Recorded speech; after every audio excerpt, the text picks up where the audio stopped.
وقتی بوی باروت جای بوی زندگی را می‌گیرد، وقتی صدای بمب بلندتر از صدای مردم می‌شود و وقتی جنگ به تنها امید برای پایان یک تاریکی طولانی تبدیل می‌شود، باید از خود پرسید چقدر یک ملت باید هزینه بدهد فرصت شروع دوباره را به دست بیاورد. امروز ایران در نقطه ایستاده که هیچ چیز شبیه گذشته نیست. آتش جنگ سایه‌اش را بر سر یک ملت انداخته و در دل همین آتش چیزی در حال شکل گرفتن است. امید، یا شاید آخرین امید.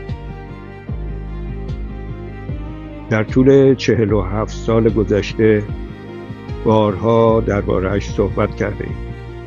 گروه‌ها، سازمان‌ها و جریان‌هایی که خود را اپوزیسیون مردم ایران می‌دانند، در تمام این سالها نتوانستند آن کار کارستان را انجام دهند.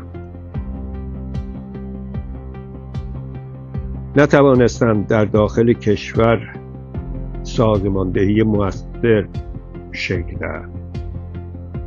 نتوانستند اعتماد واقعی میان داخل و خارج ایجاد کنند و نتوانستند به یک پایگاه جدی و ملموس در میان مردم داخل ایران برسند.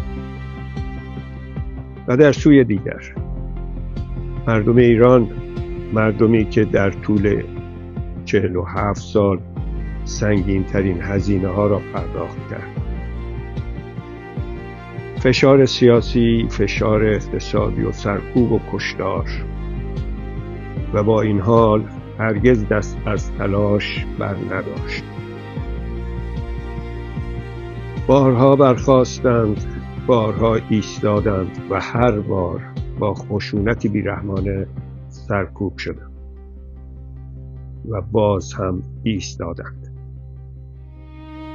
آخریش همین دیماه گذشته. این یعنی یک حقیقت روشن: مردم تسلیم نشدند.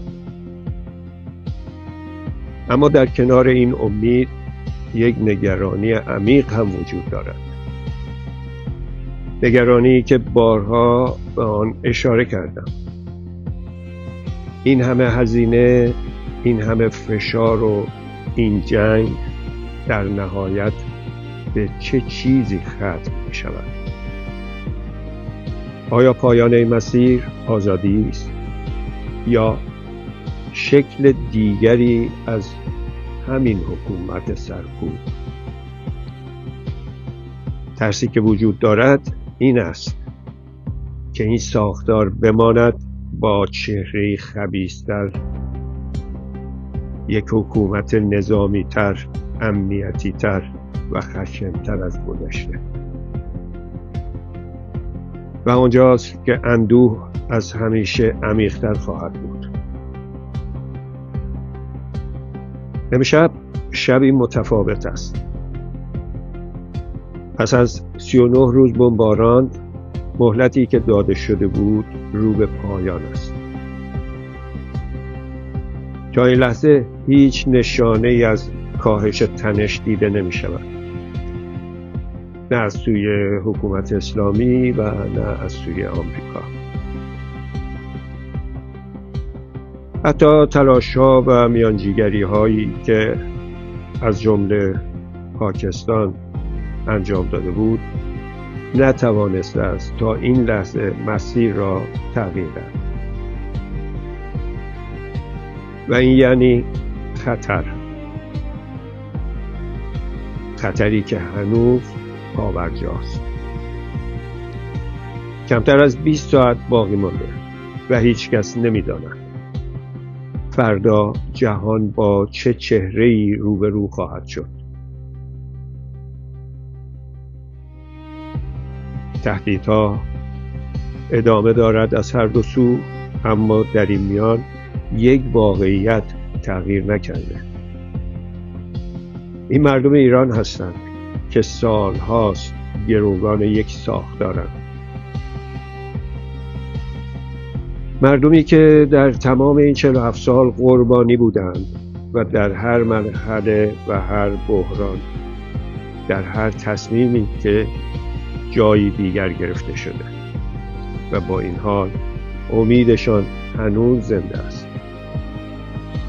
امید به فردایی که بتوانند برای اولین بار خودشان سرنوشت خودشان را تعیین کنند.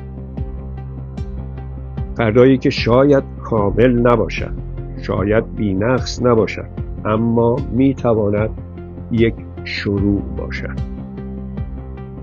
شروعی برای برداشتن اولین قدم ها به سوی دموکراسی، به سوی نظم اجتماعی و عدالت.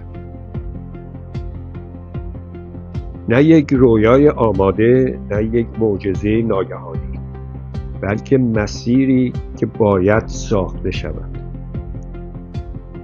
با تلاش، با تجربه و با حضور مردم. امید این است که بعد از تمام این سالها، تمام این رنجها، مردم بتوانند نقش واقعی خود را در ساختن آینده ایران ایفا کنند.